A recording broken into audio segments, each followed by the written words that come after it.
considere por un momento esto, el hecho de que la iglesia, como un organismo viviente, no se sostiene sola.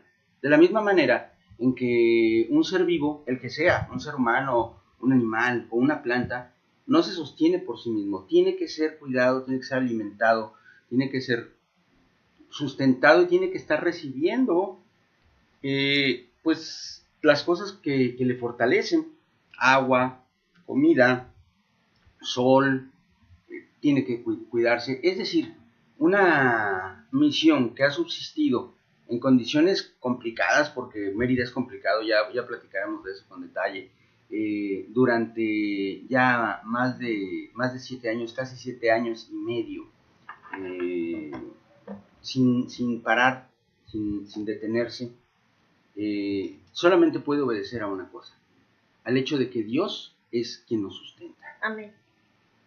De que es el Señor quien está con nosotros y es quien nos ha acompañado y ha estado presente aquí con nosotros. Y yo le doy muchas gracias a Dios por cada uno de los que están aquí. Muchos de ustedes están desde el principio del restablecimiento de la misión. Todavía no se conecta mi hermana Delia, pero ella viene incluso desde antes de esta etapa de la misión, porque ya muchos años antes, más de 20 años antes, la Iglesia del Señor llegó a establecer aquí su trabajo. Pasaron cosas por las cuales se suspendió la obra, dejó de trabajar como Iglesia del Señor, pero Dios tuvo misericordia y Dios mandó aquí a la misionera Nara Morán a restablecer la obra, y hasta este momento Dios ha estado con nosotros. Todo esto, amados hermanos, solamente puede obedecer a algo de lo que vamos a hablar hoy, porque como usted sabe, hemos estado platicando acerca de las razones del culto a Dios, acerca de por qué hacemos una cosa u otra dentro del contexto del culto a Cristo y específicamente dentro del contexto de la Iglesia del Señor, porque tenemos diferentes actividades o hacemos las cosas o ciertas cosas, pero todo tiene que tener un fundamento, una base en Dios. Ahora, dejé al último este tema de los que estamos viendo a propósito, porque la expresión que usaríamos normalmente para referirnos a esto que acabo de decir es que tiene que ser bíblico, tiene que tener una base bíblica, tiene que tener una base en las Escrituras, porque esto es un sinónimo de que provenga de Dios. Espero que estemos todos de acuerdo en que si está en la Biblia, proviene de Dios, porque la Biblia es la palabra de Dios. Amén. La Iglesia del Señor no cree que la Biblia contiene la palabra de Dios, no creemos que la Biblia contiene la voluntad de Dios. Nosotros creemos que la Biblia es la palabra de Dios, inspirada divinamente, y que desde la primera letra E hasta el último punto de toda la Escritura, toda fue inspirada divinamente por el Señor, y el Espíritu Santo estuvo presente y consciente de cada punto, de cada coma, de cada letra, de cada espacio, de cada acento, de toda la Escritura, de tal manera que llegara a nosotros absolutamente pura y sin duda alguna de su procedencia, toda la voluntad perfecta de Dios para el hombre. También entendemos, por supuesto, que la Biblia tiene un propósito, como todo en Dios. ¿Y cuál es el propósito de la Escritura? El propósito de la Escritura no es establecer leyes para los hombres, ni tampoco hablar acerca de las cosas que nos condenan. No es un libro de biología, no es un libro de geografía, no es un libro de historia, no es un libro de moral, no es un libro de ética, no es un libro de historias, de cuentos, de parábolas, aunque todo esto que le estoy diciendo está contenido dentro de la Escritura, porque usted encuentra todo eso en la Biblia. El objetivo principal de la Escritura es usted. La Biblia es una carta de amor que Dios le escribió a usted y que tiene como propósito el que usted se reconcilie con Dios y que usted aprenda a amar a Dios como Él ya lo ama a usted, ya la ama a usted. Amén.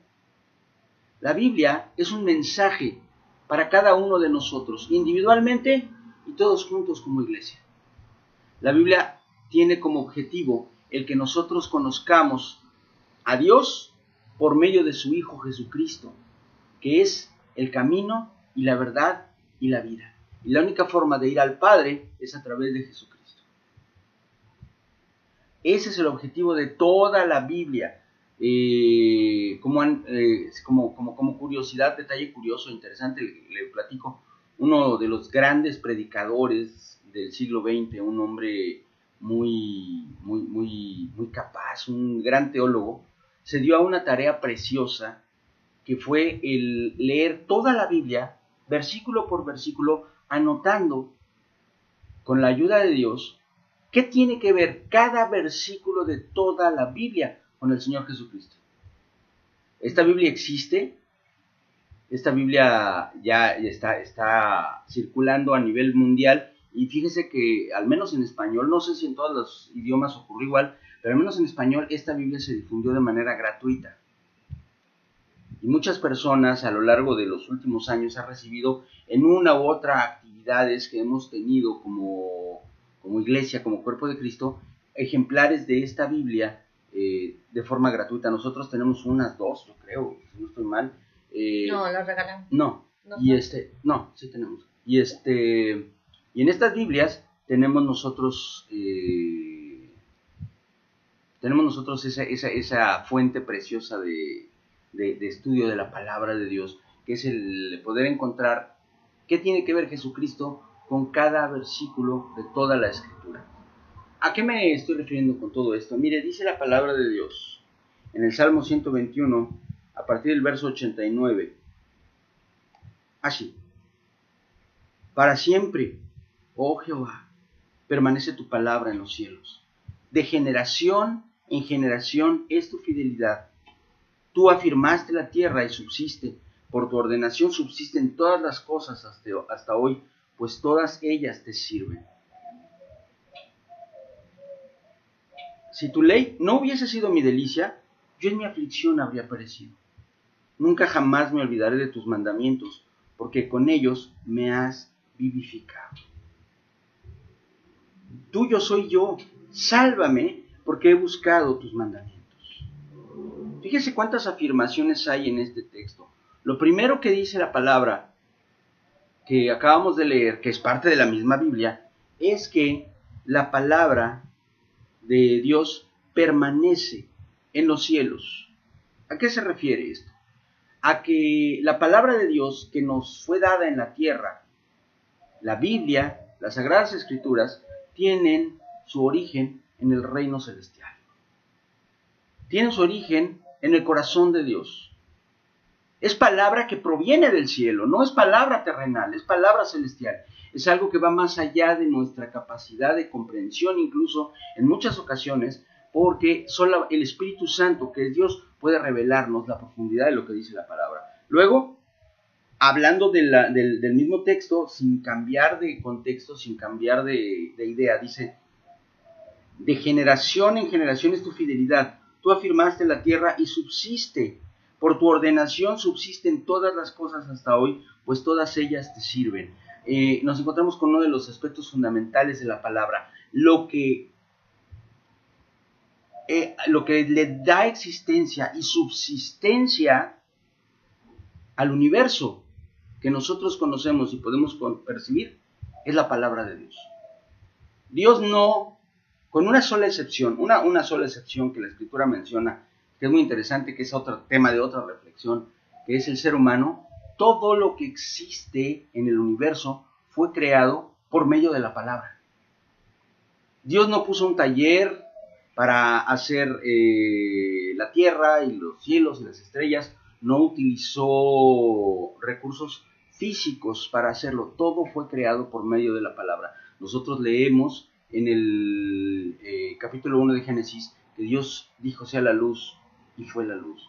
Dios dijo que sea la tierra, y las estrellas, y los planetas, y el mar, y todos los seres vivientes fueron creados por medio de la palabra. El universo existe por la palabra y subsiste también por la palabra. Estamos leyendo en este momento que la existencia y la subsistencia de todas las cosas están todas ellas tomadas de parte de Dios por su palabra. Dios dice y es hecho. Cuando Dios dice, también termina la existencia de las cosas. Luego nos habla de la ley, y todo este tiempo está hablando de la palabra de Dios. Dice, si tu ley no hubiese sido mi delicia, ya en mi aflicción habría perecido.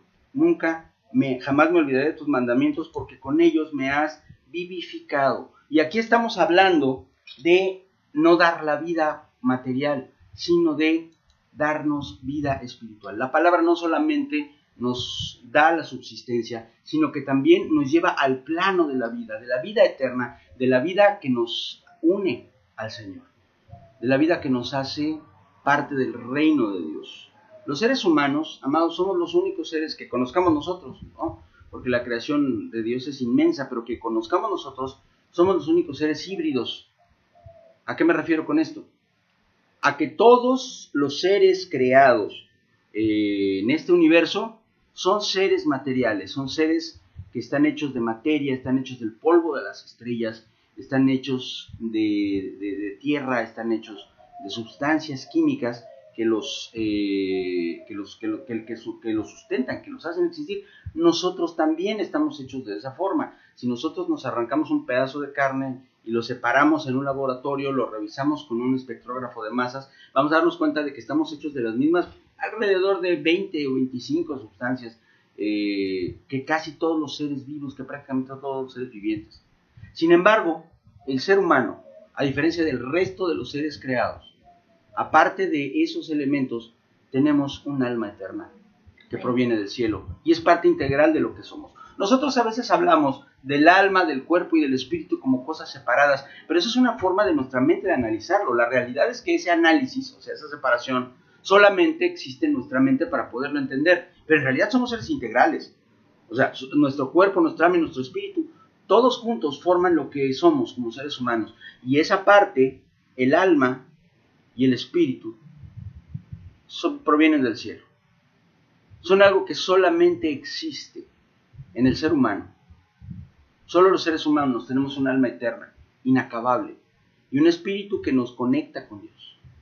Y todo esto solamente puede ocurrir a través del canal que Dios estableció en este mundo para conectarse con la raza humana, con nosotros, con usted y conmigo, que fue la Biblia que es la palabra de Dios para nosotros, para los seres humanos. Seguramente hay palabra de Dios para los ángeles, seguramente hay palabra de Dios para todo lo que existe en el universo, seguramente si existen otros universos, lo cual no tiene nada de raro, están sustentados también por la palabra de Dios, porque Dios es el ser supremo de todas las cosas y de todos los universos. Pero para nosotros los seres humanos, la Biblia es la palabra que nos fue dada a usted y a mí. Ahora, ¿por qué le menciono todo esto si estamos hablando del culto? Bueno, porque el Señor proveyó dentro del contexto de la iglesia, de nuestras actividades, de lo que hacemos, de la forma en la que nos acercamos a Él y le adoramos, un momento que es un momento supremo, un momento glorioso, el tiempo en el cual Dios nos habla a nosotros, que es el tiempo del sermón, el tiempo de la predicación, el tiempo en el cual un ser humano común y corriente, simple, fallido, pecador, pero con toda la disposición de ser usado por Dios, se para en el púlpito, usted no lo ve, pero le tiemblan las rodillas, siente mucho miedo, mucho temor de Dios, por el compromiso tremendo que representa estar ahí tomando el lugar del Señor Jesucristo, y abre sus labios para decirle a la iglesia lo que Dios quiere que escuche. El sermón es el momento supremo de la comunión, porque durante la alabanza, durante la oración, durante la adoración, durante el estudio de la palabra, nosotros estamos, por supuesto, siendo bendecidos por Dios, pero nosotros estamos entregándole a Dios nuestra devoción, nuestro corazón, nuestra adoración, nuestro amor, todo aquello que nosotros tenemos para Dios. Pero cuando Dios habla, nosotros recibimos. Cuando Dios habla, nosotros somos alimentados.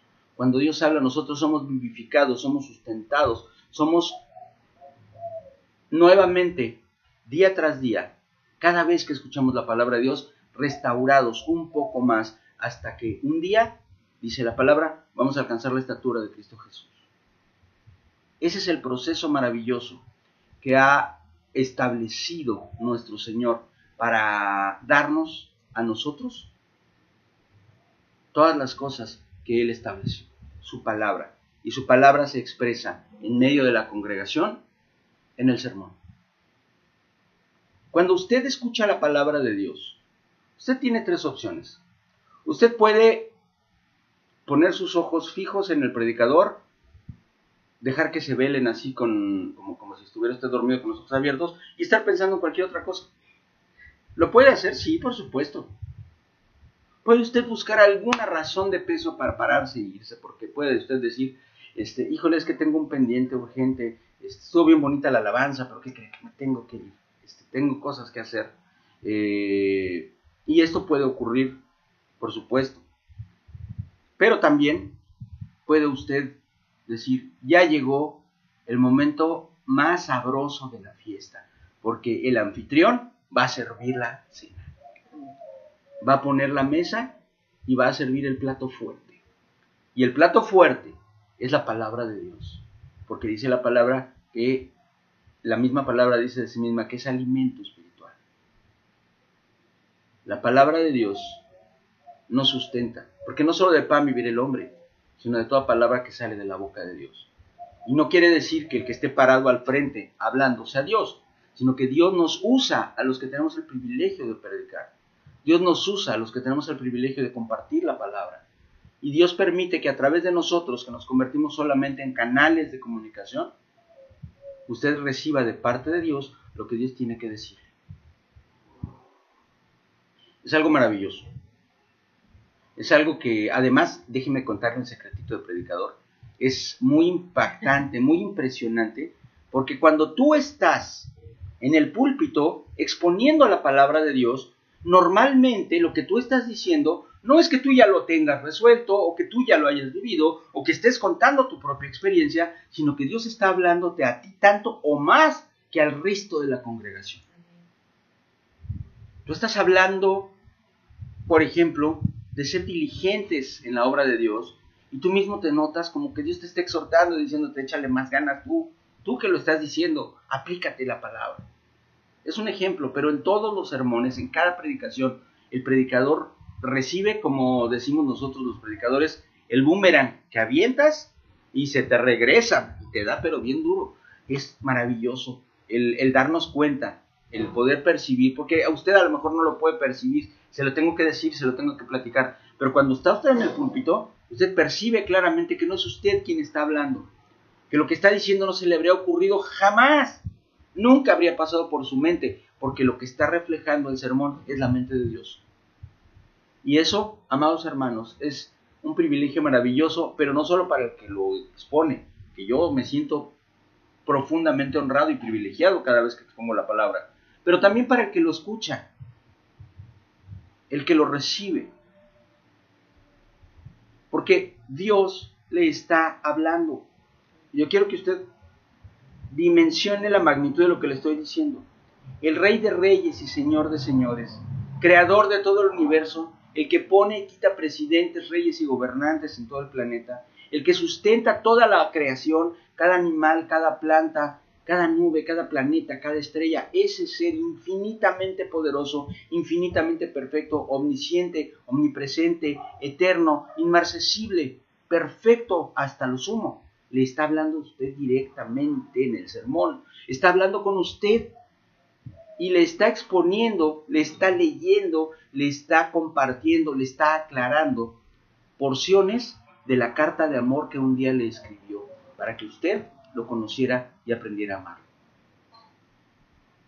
Es algo maravilloso y yo hoy le exhorto, le invito a que la próxima vez que tenga usted la oportunidad de estar en el sermón, en la predicación de un culto al Señor, usted se disponga como se dispone el que está profundamente enamorado, la que está profundamente enamorada, a escuchar las palabras del amado. Pase de largo de la persona que está exponiendo. Eso no es lo importante. Brínquese a la persona. Lo importante es el origen del mensaje. Y el origen del mensaje para usted en el sermón es el corazón de Dios. Y recíbalo como de parte de Dios. Medite en ello, piénselo. Permita que su vida crezca cada vez que usted escucha la palabra.